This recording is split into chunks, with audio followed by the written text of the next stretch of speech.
Imagine you're looking at a stock trading at $50. Some people say it's cheap, others say it's expensive. But cheap or expensive compared to what? This is where one of the most powerful and misunderstood valuation tools comes in, the price-to-book value ratio. Today we are going to break this down in the simplest way possible so you can actually use it in real investing decisions, not just memorize a formula. By the end of this video, you'll know exactly what price-to-book value means, how to calculate it, when it works beautifully, when it can completely mislead you, and how smart investors use it to find hidden opportunities before the crowd. Let's start with the most basic idea. Every company has assets and liabilities. Assets are things the company owns, like cash, buildings, land, inventory, equipment, and investments. Liabilities are what the company owes, like loans, bonds, and other obligations. If you take all the assets and subtract all the liabilities, what you're left with is called book value. You can think of book value as the accounting value of the company if it shut down today, sold everything, paid all its debts, and returned the leftover money to shareholders. It's not perfect, but it gives us a baseline. Now take that book value and divide it by the number of shares outstanding. That gives you book value per share. The price-to-book value ratio, often written as PB, simply compares the market price of a stock to its book value per share. The formula is very simple. Current stock price divided by book value per share. If a stock is trading at $50 and its book value per share is $25, the P/B ratio is 2. That means the market is valuing the company at 2 times its book value. So what does that actually tell us? A P/B ratio of 1 means the stock is trading exactly at its book value. In theory, you're paying $1 for $1 of net assets. A P/B ratio below 1 means the stock is trading for less than its book value, which can sometimes signal undervaluation. A P/B ratio above 1 means the market believes the company is worth more than just the value of its net assets, often because of strong profitability, brand power, growth prospects, or competitive advantages. Here's where many beginners make their first mistake. They assume a low P/B ratio automatically means a stock is cheap and a high P/B ratio automatically means a stock is expensive. That's not true. Context matters more than the number itself. You must understand what kind of business you're analyzing. Price-to-book value works best for asset-heavy businesses. Think about banks, insurance companies, real estate firms, manufacturing companies, and utilities. These businesses have large, tangible assets that are clearly recorded on the balance sheet. For a bank, the assets are loans and securities. For a real estate company, it's property. For an industrial company, it's factories and machinery. In these cases, book value actually represents something meaningful.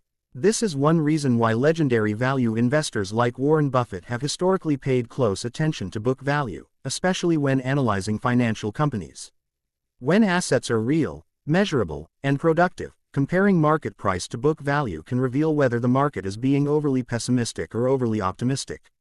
Now let's talk about a practical example. Imagine 2 banks. Bank A has a P/B ratio of 0.8, and Bank B has a P/B ratio of 1.5. At first glance, Bank A looks cheaper. But you must ask deeper questions. Is Bank A profitable? Are its assets high quality, or are they full of bad loans? Is management trustworthy? Is the bank growing or shrinking? Sometimes a low P/B ratio is a warning sign, not an opportunity. The market might be saying, we don't trust the value of these assets. On the other hand, Bank B with a higher P/B ratio might be earning strong returns on equity, growing steadily, and managed extremely well.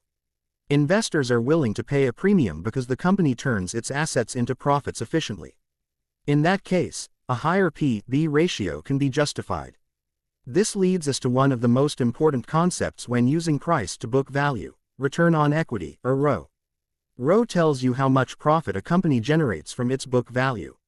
A company with a high ROE can deserve a higher P/B ratio. A company with a low or negative ROE should trade at a lower P/B ratio. If you remember only one thing from this video, remember this: P/B without ROE is incomplete analysis. Now let's talk about when price-to-book value does not work well. This ratio can be very misleading for asset-light businesses. Think about technology companies, software firms, social media platforms, and brands built on intellectual property. These companies often have very few tangible assets on their balance sheets. Their real value comes from code, networks, data, brand loyalty, and human talent, which accounting rules often do not fully capture. For example, a software company might have a very high P/B ratio, maybe 10 or even 20. That doesn't automatically mean it's overpriced. It might simply mean that its most valuable assets are not listed on the balance sheet. In these cases, price-to-book value is the wrong tool, and investors should focus more on earnings, cash flow, and growth. Another critical issue with book value is accounting distortion. Assets are often recorded at historical cost, not current market value. A company might own land purchased decades ago at a very low price. On the balance sheet, that land is recorded at its original cost, even if it's now worth many times more. This means the book value can severely underestimate the true economic value of the company. In such cases, the P/B ratio might look high even though the company is actually undervalued. The opposite can also happen. Some assets might be overvalued on the balance sheet. This is especially common with goodwill, which comes from acquisitions. If a company overpays for another business, goodwill increases book value. But if that acquisition underperforms, the goodwill might not be worth much in reality. This can make the P/B ratio look artificially low, creating a value trap. So how do professional investors actually use price-to-book value? They rarely use it alone. Instead, they combine it with other metrics and qualitative analysis. A smart approach is to first screen for companies with relatively low P/B ratios within the same industry. Industry comparison is crucial because different industries naturally have different typical P/B ranges. Comparing a bank's P/B to a tech company's P/B makes no sense. Once you find a company with an attractive P/B ratio compared to peers, the next step is to analyze profitability. Look at ROE, profit margins, and consistency of earnings. A low P/B plus solid profitability is a powerful combination. Then examine asset quality. For banks, look at loan quality. For industrial companies, look at asset utilization. Finally, assess management quality and future prospects. Another advanced way to use price-to-book value is through historical comparison. Look at the company's own P/B ratio over the past 5 or 10 years. Is it trading below its historical average? If so, why? Sometimes the market overreacts to short-term problems, pushing the P/B ratio down and creating opportunity. Other times, the business has permanently deteriorated, and the lower P/B ratio is justified. Let's also talk about macroeconomic conditions. During recessions or financial crises, many asset-heavy companies trade below book value. Fear dominates the market, and investors rush to sell. This is often when the best long-term opportunities appear. Historically, buying strong businesses near or below book value during periods of panic has produced excellent returns for patient investors. But again, you must distinguish between temporary trouble and permanent damage. One more important point: negative book value. If a company has more liabilities than assets, its book value becomes negative, and the P/B ratio becomes meaningless. This often happens in highly leveraged companies or firms that have suffered major losses. In such cases, you should avoid using P/B altogether and focus on debt levels, cash flows, and survival risk.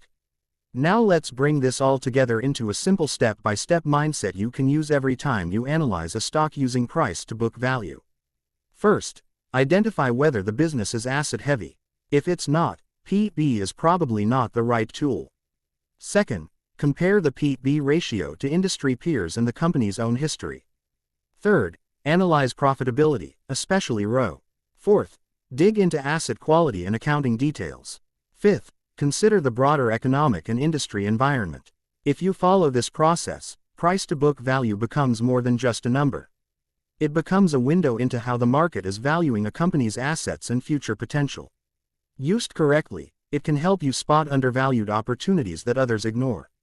Used incorrectly, it can lead you straight into value traps. Remember, successful investing is not about finding one magic ratio. It's about understanding businesses, thinking independently, and managing risk. Price-to-book value is a powerful tool, but only in the hands of an investor who knows when and how to use it. If you found this breakdown helpful, make sure you like the video, subscribe to Stock Predictor, and share this with someone who wants to learn real stock analysis instead of hype. In the next videos, we'll break down more valuation tools and show you how to combine them into a complete investing strategy that actually works in the real world.